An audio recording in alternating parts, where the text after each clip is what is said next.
bismillahi rahmaani rahim alhamdulillahi rabbil alamin asalaamualeykum wa rahmatullahi wa barakaatuhu. mbokki jullit yi, mbokki réew mi, mbokki safo seen bii di Xam Sa Diine TV, ñu ngi leen di nuyu fu ngeen mën a nekk, di leen siyaara, di leen ñaanal jàmm te di ko sàkku ci yéen, tey ñaan yàlla subhanahu wa taala yal na yàlla buur bi defal ñu jàmm. mbokk yi, nañu fas yéene àndaat ak yéen ci suñu émission bi nga xam ne moom la ñuy tudde waxtaanu koor.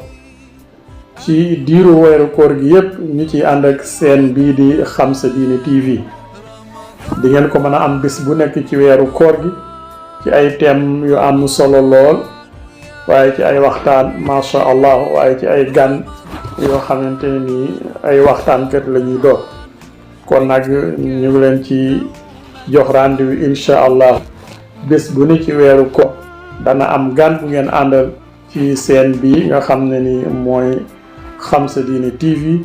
muy waxtaan yu am solo lool jëm ci njëriñu koor, jëm ci àttey koor, jëm ci julit bi ni mu war a profitoo ci weeru koor, julit bi ni mu war a góorgóorloo ci weeru koor, ci ay ibaadaatam, ci ay muamalaatam, waaye ci comportement, waaye ci ay jikkoom, ci lépp rek loo xam ne nit ki mën na ci amee lu baax. nga xam na ne weeru koor weeru promotion la, waaye weeru yërmande la, waaye weeru yaatal la jëm ci lu baax. kon nag yooyu yëpp di am solo incha allahu danañ ko waxtaanee ci li nga xam ne mooy weeru koor, ngeen ci ànd ak seen bii di Xam Sa Diine TV. kon ñu ngi ñaan ñëpp ñi aimé tey abonné incha allah.